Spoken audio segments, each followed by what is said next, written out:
make sure that we expand our employment opportunities if we can revamp the textile industry. But let me say, Mr. President, that I totally disagree with my friend, Senator Borofis, who has tied this to the closure of the border. It's not so.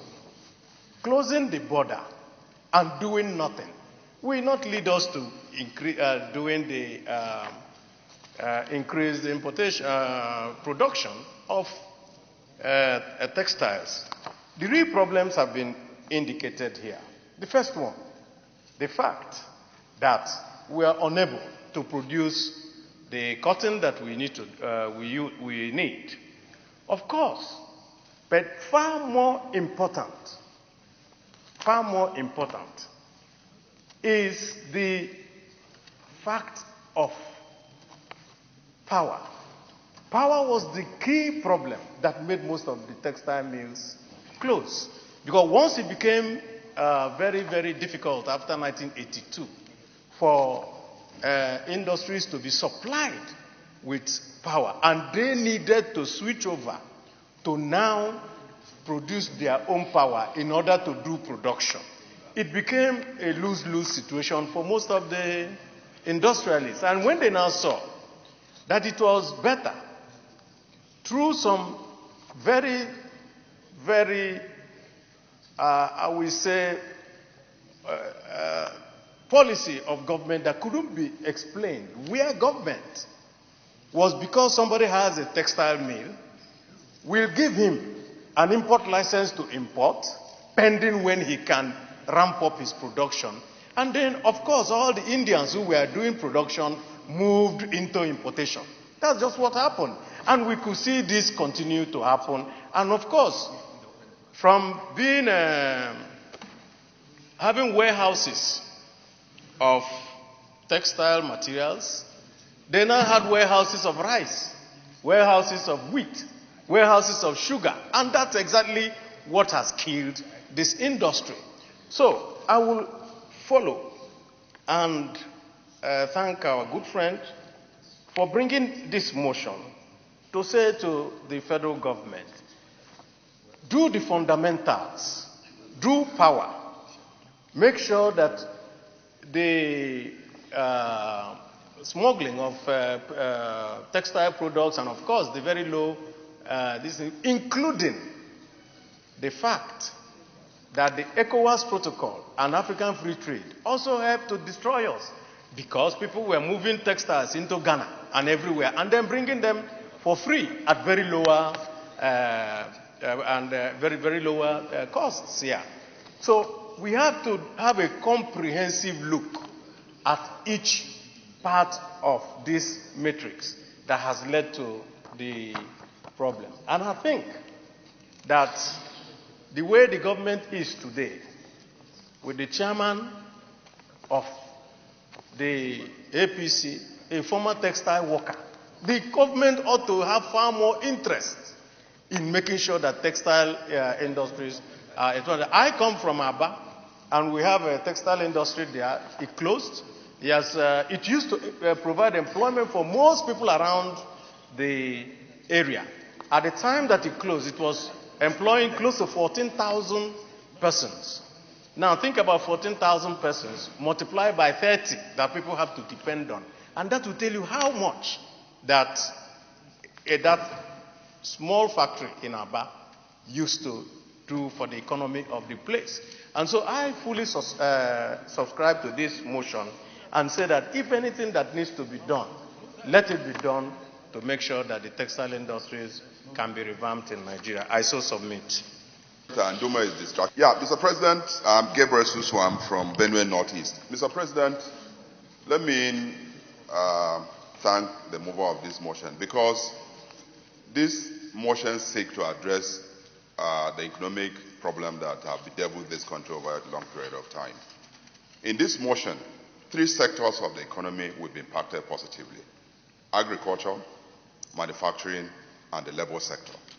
Agriculture, because when the textile industry between the 60s and 70s was on, A lot of people within the northern region, a lot, were farming cotton. Cotton was a cash crop that they used to pay school fees and attend to their personal social problems. Mr. President, since the textile industry has been closed, these people who were farming cotton, who were gainfully employed in the agricultural sector, closed shop because there was nowhere they could sell the cotton. And so the contribution to the GDP of this country from the agricultural sector in relation to the cotton farmers closed down, Mr. President. Now, if we come to the manufacturing sector, Mr. President, I'm sure that you go to Kaduna very often. Kaduna was a booming town because of the textile industry in Kaduna. A lot of people, not just in the northern region. If we go to Kaduna now, most of the people from the southwest who still reside there came there because of the textile industry that was there. Mr. President, since the textile industry, if we go there, those industries are overgrown with trees and bushes. Now, that closed down, so the contribution of the textile or the manufacturing industry to the GDP of this country also went down. Now, coming to the labor sector, Mr. President, a lot of people who were gainfully employed in the textile industry, as somebody else have alluded to, were dismissed from these factories because there was no longer job for them to do. Now, we keep talking, paying lip service to the fact that our economy is going down. Mr. President, there are issues on ground that we need to attend to, and these are simple issues. First and foremost, like the minority whip said, if we address the power sector issue, now, without power, you cannot make any meaningful profit in any manufacturing industry that you open. And so, first, it is for the government, which the government is doing very well, to address the power sector issue. Now, once we do that, most of these industries, especially within the textile industry, will now have easier access to power, and so they will be able to make profit because the cost of production would have reduced drastically. And so I think that this motion, beyond lip service, beyond us talking here, let Mr. President take this thing as serious as the motion that was earlier moved here on the issue of the dredging of the River Niger and River Benue. Because these are the things that can increase the aggregate economic activities of this country. If we now keep talking and no actions, as the minority leader said, is taken, Mr. President, of course, nothing will happen. There are simple things that we need to address in this country to reduce the issue of criminality in this country and insecurity. If this youth, every day, Mr. President, rather every year, we churn out graduates in millions because there are more universities now, there are more polytechnic, there are more colleges of education. All these graduates are working the street, constituting nuisance because they are unemployed. So if we take concrete actions on some of these issues, Mr. President, I believe that our economy will be enhanced, the welfare of the people will be enhanced, insecurity will reduce, by extension, criminality will reduce in this country. So this motion, Mr. President, beyond us talking and passing it here, some concrete action must be taken to resuscitate the textile industry so that the aggregate economic activities in the three sectors of the economy I have mentioned here will be enhanced. And consequently, we will reduce unemployment, will reduce criminality, and then we'll reduce unemployment in our society. Mr. President, I so submit. Senator Ibrahim. Known as Prospect Textile Mill. So I have personal history as to what has happened to textile over many years. I'm pleased that my colleagues and brother, Dr. Bakia, brought in this motion. I wish to support the motion and to associate myself with the contribution made by earlier speaker. Mr. President, I grew to know my father going to Kaduna to start buying yarn from Kaduna Textile and First Spinners. And then eventually he was able to establish a factory. The factory closed down around 1984-85. And part of the main reason, the factory then was employing about 12,000 people located in the Ilorin. So that factory is closed completely. My father died in 1983. The factory had gone down before he died, and then it closed finally after his death. And one of the main reasons, as I said, which I identified, there are three. One was power issue. Two was the issue even of the availability of the raw material, both the cotton as well as the raw material for the factory.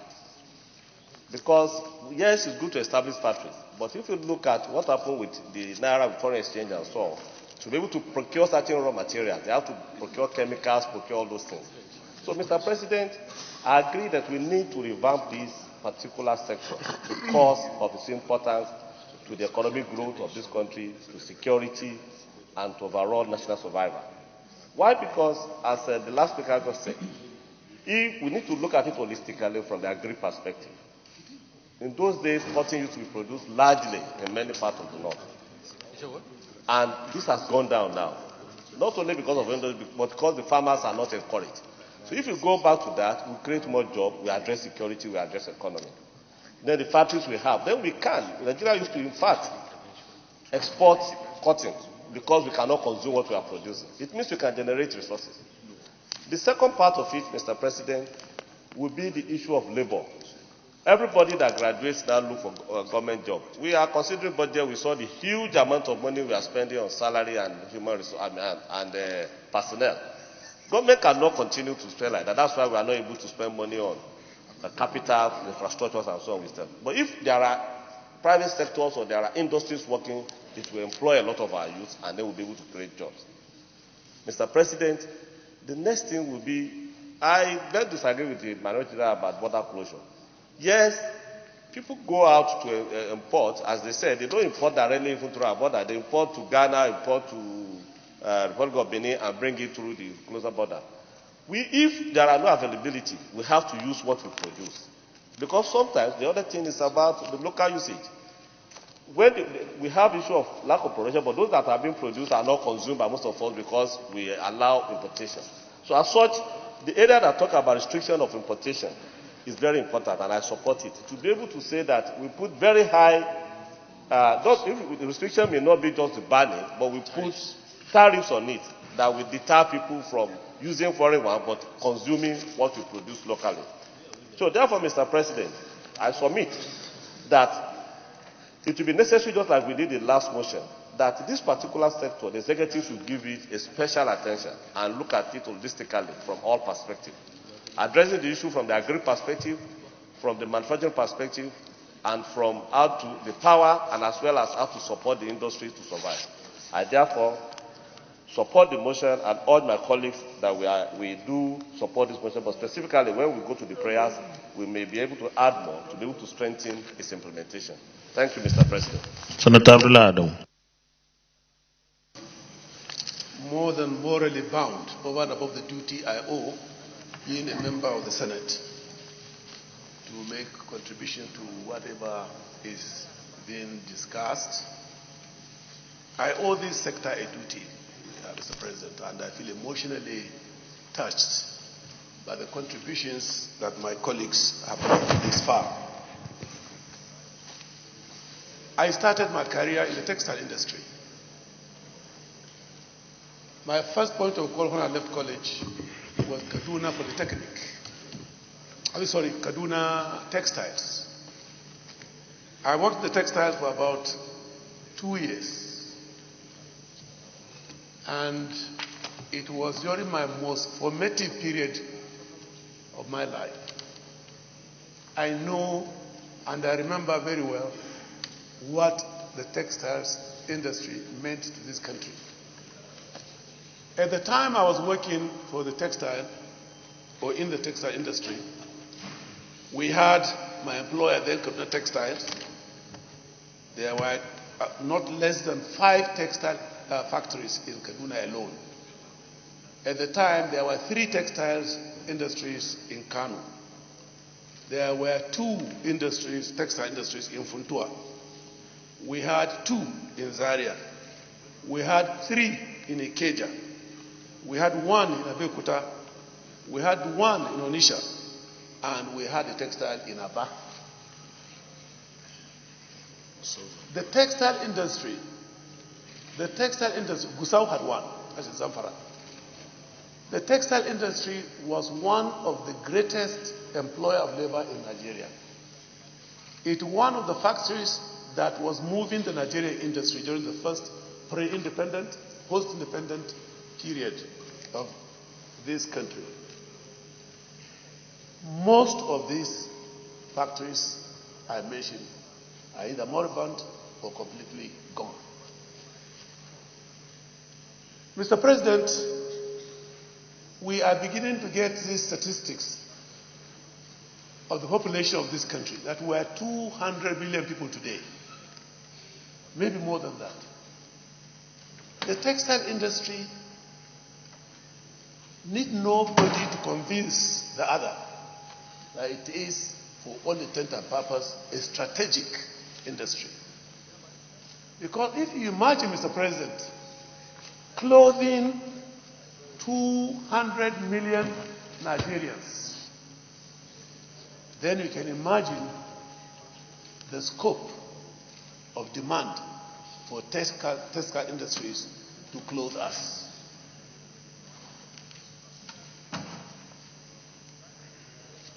Recently, just about 3 weeks ago, or maybe 4 weeks, I think 3 to be precise, the central bank is making available about 100 billion naira to boost the cotton growing industry. Cotton growing. This will help, but it is not adequate, given the demand, the scope of demand. Next to agriculture itself, the textile industry is the biggest. Unfortunately, it started suffering for mainly 2 reasons that I remember. One, the issue of power, energy. 2, the issue of availability of raw material, which is cotton. Textile industries began to resort to going to Egypt and to going to Sudan to buy cotton and import to this country. By the time we had the port, the Hamada in our ports, and had problems with imports into the country, the imported cotton also began to suffer. And those who are doing business with us in the cotton industry also began to pull back. Hence, the total collapse. We are not producing. Those that are supplying us, their line of supply was broken. And that's how we got to find ourselves where we now are. Fortunately for us, in the spirit of this administration, now bringing agriculture to the front burner, it will open up greater hope that we will now be in a position the next year or 2 or 3 to be producing substantial quantity, but not all of what we need, cotton for our industry. Lest I forget, one of our colleagues, I think the Deputy Majority Leader, did allude to the fact of imports, border. Mr. President, over time, our businessmen and women have been spoiled because of the porosity of our border. We became a dumping ground. And the harm, the greater danger that the economy faced is the fact that this porosity has hit the life vein, the artery of our survival, of our economy. Because every import that this country receives, it is denying us a proportionate opportunity that economic denial has given the exporting country advantage. We are at disadvantage. Whatever measure we take to improve energy, and I'm aware that the government is doing more than the ordinary right now on the issue of energy. We have not maybe started seeing the real signs of success, but definitely it's there on the way. If we don't close the borders and inculcate in our people the discipline, the love of their country, the love of made in Nigeria, whatever we do will come to nothing, Mr. President. It will come to nothing. As long as those borders are open, as long as smugglers and their principals are allowed to continue what they are doing to this country, the harm will continue. No matter what effort we make to revive our economy, we cannot succeed. I hate to sound pessimistic, but that's the reality on the ground, Mr. President. So all the hues and cries about the border closure is by perpetuators of smuggling. They are using their capital to publicize the negatives associated with the closure of the border. The farmers of this country, and I'm one of them, are happy with the closure. All the hues and cries about increase of price of foodstuff, now lie. Now lie. Let us eat what we produce. Let us produce what we eat. Let's produce what we wear. Mr. President, China has 1.6 billion people. That's 1,600 people. Million. By the year 2050, Nigeria will be having something in the region of about 450 to 500 million people by projection of statistics. If we go along this spoiled child mentality of allowing producers from foreign countries to find markets to bring their produce, we are killing ourselves. There, like our colleagues were saying a while ago, go to the employment market, see how many of our children are there. Today, by statistics I got only about last week, in the course of this our budget defense, we now produce not less than 2 million graduates, higher diploma and first degrees. 200 million. 2 million. Where is this 2 million going to go?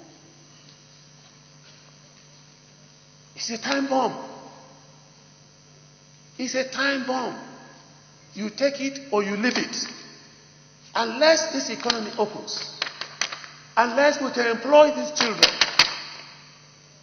God forbid. And the only way we can find a way to employ them is agriculture is the highest employer of labor. You take it or you leave it. Textile depends on agriculture. Because agriculture produces what we eat and we produce what goes to the industries as raw material. Mr. President, we are happy we have a listening government in place today. We should do whatever we can. That's more the reason why I support the proposal that principal officers of this, in fact, the joint chambers of the National Assembly should meet the executive and submit the strongest possible memoranda for some of these things that we are discussing about to enhance the revival of our economy. Failure to do so, we are collectively responsible because we are involved. Thank you, Mr. President. Senator Mohammed Kolabolo. Have vision, decide to establish a textile in the area. And Mr. President, in those days when we were children, when we come to Gusau around this time or around 12 o'clock, when textile workers are on break, you see beehive of activities by the premises, outside the premises of that textile. The textile, according to sources we had, was that it employed over 14,000 people even at that time. So you can imagine absorbing 14,000 youths, this restive youth we have on the street, back to productive use. It will be a scene of joy. So, Mr. President, anything that could be spent to revive these textile industries, it will be to the best interest of this country. It will not only help the economy, but it will bring back security. Because the insecurity we have in this country are all based on people that you have youth that are not productive. You have all manner of people. You know, they say an idle mind is an idle devil's workshop. Sorry, devil's workshop. So, Mr. President, like what has been contributed by distinguished colleagues, that the bane of this problem is the power supply, the electric power supply we have in this country. So the first and foremost thing to do is to bring back power supply to its normal or to the capacity we need. Otherwise, with all the money that is going to be pumped into this textile industries, if power infrastructure is not upgraded, then there will be little or nothing to be derived from whatever resuscitation of this textile industry. So I urge my colleagues to please, for the sake of this country to get secured, we should please support this motion and make it work so that we'll be able to at least move this country to where it is supposed to be. Thank you, Mr. President. Is there anybody against the motion? Encourage local textile manufacturing companies by providing them with soft loans and easy access to credit facilities through the Bank of Industry. Those in favor of prayer 1, say aye. Those against, say nay. The ayes have it. Prayer 2. Appeal to the federal government to restrict the importation of foreign textile materials. Those in favor of prayer 2, say aye. Those against, say nay. The ayes have it. And 3. Appeal to the federal government to provide the necessary infrastructure facilities, especially power supply to local textile manufacturing companies. Those in favor of prayer 3, say aye. Those against, say nay. The ayes have it. Additional prayer. Additional prayer, Senator Yaro Binos. Additional prayer, say aye. Those against, say nay. The ayes have it. Additional prayer, Senator Abraham Hassan Hadeja. Additional prayer, say aye. Those against, say nay. The ayes have it. Additional prayer, Senator Francis Ade Fadaunsi. Interventions. 2, 3 quick things. First of all, we have signed into the Africa Continental Free Trade Agreement. We have to be prepared for the repercussions. We cannot easily stop trading with other people. So we need to up our game. We have to be competitive. The problem of textile industry in Nigeria is not the market. The market is huge, like Senator Abdullah Adam said. It's not even cotton growing, because once there is guarantee that when the cotton is produced, the ginners will gin, and of course the textiles will buy. Then there will be no problem. But the problem is largely the issue of power, because you have to have power to be competitive. Secondly, you have to stop smuggling.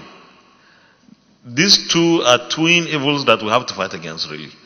But we have to be in a hurry, because by signing the Africa Continental Free Trade Agreement, we have consciously gone into an arrangement where other countries could produce their things more cheaply in their countries and bring them to Nigeria. Some companies left Nigeria, went to Ghana. I think Hollandis is produced in Ghana. Nothing will stop those who are producing Hollandis in Ghana to come into Nigeria and sell, so long as we remain committed to what we signed in the Africa Continental Free Trade Agreement. So we need really to push for the fixing of the power sector in this country. I agree that we should close the border, but I think that is only going to be a temporary relief for us. It's not going to be a permanent way of solving our problems. We have to really sit and discuss between the executive and the legislature which ways can we find and fix these issues better and faster, because time is of essence here. Even if we stop the importation or smuggling in of textile materials produced outside for 5 years, what happens after 5 years? If our companies in the country cannot produce competitively, then there will still be a problem. We wouldn't have solved the problem. So we need really a very serious discussion and conversation on the way forward about this. Thank you very much, distinguished colleagues, for the various interventions. Leader of the Senate. Thank you, Mr. President.